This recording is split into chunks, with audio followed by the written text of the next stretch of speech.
Welcome to this photography tutorial on the science of photography. Within this tutorial we are going to look at the laws of physics and the angles of incidence and the angles of reflection. So the learning outcomes for this tutorial is that you will learn a little bit of science, you will learn a little bit about photography, and you will be able to improve your photographic technique through using the angle of incidence and reflection within your photography to help make your images more aesthetic. In physics, the angle of incidence and the angle of reflection can be used in photography to help improve our photographic captures. The angle of incidence is the angle of us looking at a reflective surface, so from our viewpoint to where the reflective surface happens to be. The angle of reflection is the scene we see reflected at that point, so from the surface to the opposite angle of where we're standing. Let's assume that the shiny surface is flat to simplify things. If we stand opposite the surface, we see ourselves reflected.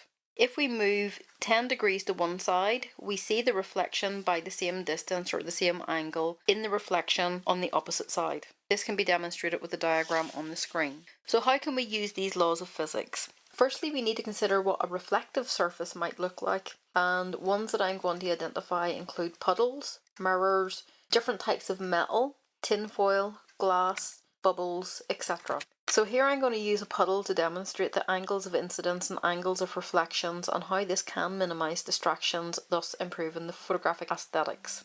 Before I demonstrate this, I'm going to show you the scene that I see currently with my eyes. So I'm just pointing the camera directly at the subject that I intend to capture. And you can see that initially there's quite a lot going on. And you would need to think here about your composition as to make it aesthetic looking within the frame.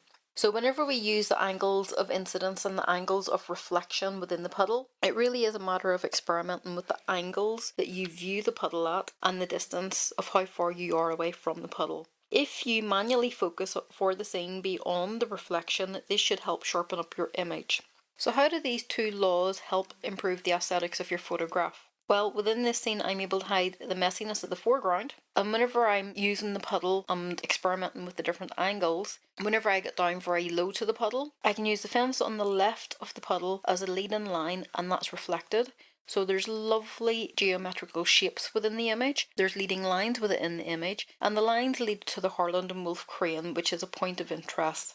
The image itself has lovely symmetry from top to bottom, which is reflected within the puddle, and overall the scene is just a very pleasing image to look at. So I'm going to challenge you to find some reflective surfaces. So whether it's just rained and you've got a puddle or you've got a nice piece of wet ground, I am going to challenge you to use the angle of incidence and the angle of reflection and really think about your angles. Think about the subject that you're trying to capture. Is it tall? Is it short? Is it far away? Is it close by? The angle that you look at will determine what you see in the reflection. So you also have to be prepared to move left or move right, to try and get higher or to lower your viewpoint, to really play about with what you see in your reflection and how you can use this here to improve your own aesthetics within your photography. So this tutorial has looked at the laws of physics in relation to the angles of incidence and the angles of reflection.